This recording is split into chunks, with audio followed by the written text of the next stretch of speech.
बड़े बड़े पहले खाऊंगा। पति पत्नी की कहानी। एक घर में पति पत्नी दो प्राणी रहते थे। पति का नाम था बैठक मल और पत्नी को लोग कसरतिया कहकर पुकारते थे। उनके पास थोड़ी सी जमीन थी। दोनों खाते कमाते मौज उड़ाते थे। एक दिन की बात है कि कसरतिया ने नहा धोकर तरह तरह के पकवान बनाए। बैठक मल खेत जोतने गए थे। दोपहर के बाद घर पहुंचे तो नाना प्रकार के पकवानों की खुशबू उनकी नाक में पहुंची।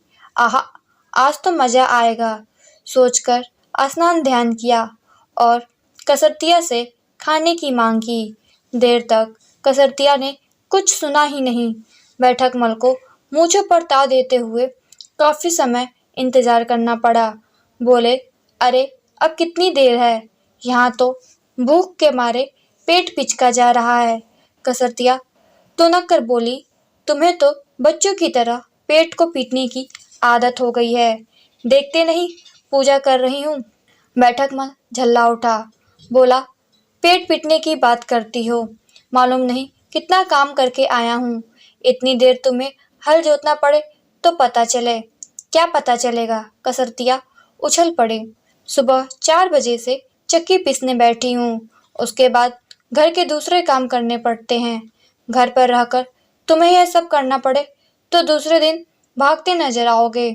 बैठक मल बोला, अरे चक्की पीसती हो तो कौन सा तीर मारती हो, जरा भर आटा पीसती हो, जबकि यहाँ हल की नोक से 10-10 बीघा जमीन को उलटना पड़ता है। इस बार कसरतिया को हार माननी पड़ी। बोली, मरद जात हो ना, मानोगे नहीं। चलो मैं हारी और तुम जीते। बैठक मल बोला, ठीक है, अब लाओ जल्दी खाना दो।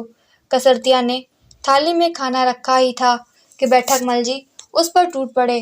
खीर पूरियां और तरह तरह के पकवानों पर हाथ साफ करने के बाद मालपुए का नंबर आया।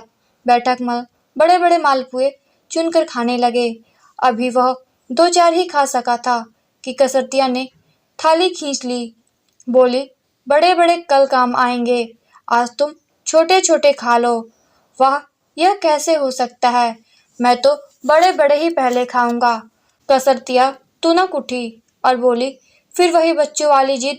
बैठक मल भी ऐंठ गए और बोले, लेकिन तुम भी क्यों बुढ़ियों वाली हट करती हो। दोनों मालपुए से भरी थाली को अपनी अपनी तरफ खींचने लगे। देर तक उनमें खींचातान चलती रही। आखिर बैठक मल से न रहा गया। बोला, नहीं मानोगी?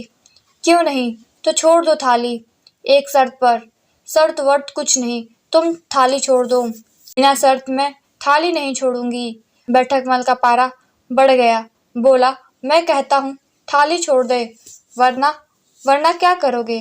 कसरतिया ने पूछा। मैं मर जाऊंगा। तुम मर जाओ, मैं कब इनकार करती हूँ। अब क्या था, बैठक मल जी वही लेट गए और सांस रोककर आंखों की पुतलियों को फेर लिया। पति के ऐसे पाखंडों से कसरतिया परिचित थी। उसने बैठक मल के ऊपर सफेद चादर डालकर उसे सुला दिया और मालपुए की थाली को अच्छी तरह ढक कर रख दिया। इसी समय उनका पड़ोसी वहां आया। गुस्से में भरी हुई कसरतिया चूल्हे के पास चुप बैठी थी। पूछने पर उसने जब कोई उत्तर न दिया तो पड़ोसी ने जाकर बैठक मल की चादर खींच ली। उसे क्या मालूम था कि बैठक मल मरने का बहाना किए पड़ा है। देखते ही उसकी चीख निकल गई। उसे मारा जान पड़ोसी ने शोर मचा दिया। रसोई से निकल कसरतिया ने पड़ोसी को बताया कि इन्हें कुछ नहीं हुआ है, तुम अपने घर जाओ। सुनकर पड़ोसी को आश्चर्य हुआ। वह कसरतिया को झिड़कते हुए बोला, तुम्हें बिल्कुल तमीज नहीं है, आदमी मरा पड़ा है और तुम कहती हो कि कुछ नहीं हुआ।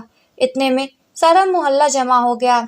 कुछ ही देर के अंदर बैठक मल के मरने की खबर दूर दूर तक फैल गई। बेचारी कसरतिया परेशान हो गई। वह जब तक लोगों को समझाती कि बैठक मल पाखंड किए हुए है, लोग उसे उल्टे दुत्कार देते। अपने झगड़े की बात भी वह किसी को बताना नहीं चाहती थी। आखिर किसी तरह उसने लोगों को दूर हटाया और धीरे से बैठक मल के कानों में बोली, क्यों इतने लोगों को पागल बना रहे हो, अब उठ भी जाओ, पहले तू अपनी हट छोड़ दे। बैठक मल चुपके से बोला, किंतु कसरतिया कब हार मानने वाली थी। उसने हाथ जोड़कर लोगों से कहा कि बैठक मल को कुछ नहीं हुआ है, आप लोग जाइए, मैं इन्हें देख लूंगी। गांव वाले भला कैसे मानते। बोले, घर में मुर्दा पड़ा है और तू हमें जाने को कह रही है। अगर इसका दाह संस्कार नहीं होगा तो यह भूत बनकर सारे गांव को परेशान करेगा। इससे अच्छा है कि मुर्दे को जल्दी घर से बाहर निकाला जाए।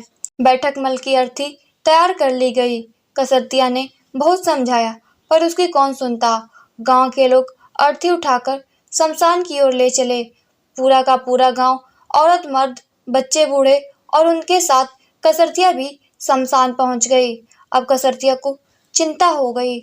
सोचा, कहीं बैठक मल को जिंदा ही फेंक दिया तो अनर्थ हो जाएगा। वह लोगों से बोली कि एक बार मुझे अपने पति के दर्शन कर लेने दो। लोग कसरतिया को पागल ही समझ रहे थे।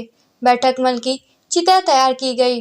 अर्थी को चिता पर रख उन्होंने कसरतिया से अंतिम दर्शन करने को कहा। कसरतिया लपक कर चिता पर जा चढ़ी। बैठक मल के मुंह से कफन उठाया और चुपके से उसके कान के पास अपना मुंह ले जाकर बोली, क्यों जान देने की ठानी है?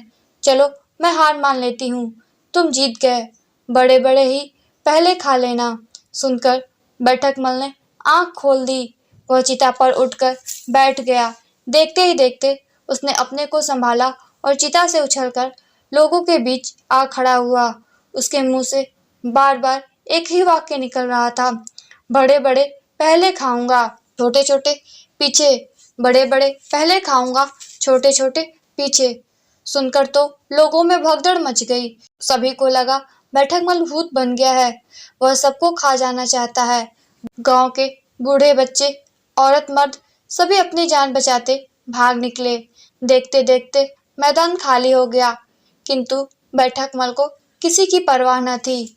वह उसी तरह उछलता कुत्ता छलांगे मारता हुआ गांव में आ पहुंचा। उसे गांव में आया देख लोग अपने अपने घरों के अंदर दुबक गए। बड़े बड़े पहले खा जाऊं, छोटे छोटे पीछे, कहता हुआ वह अपने घर में घुसा और मालपुओं पर टूट पड़ा। देखते देखते उसने बारात खाली कर दी। अगले दिन गांव के लोगों को जब उनकी इस शरारत का पता चला तो उन्होंने मिलकर कसरतिया और बैठक मल की खूब पिटाई की और उन्हें गांव से बाहर निकाल दिया। दोस्तों, आपको ये कहानी कैसी लगी? नीचे कमेंट करके हमें ज़रूर बताइएगा। अगर आपको ये कहानी पसंद आई हो तो इस वीडियो को लाइक कीजिएगा और ऐसे ही प्यारी कहानियाँ सुनने के लिए इस चैनल को सब्सक्राइब कीजिएगा। धन्यवाद।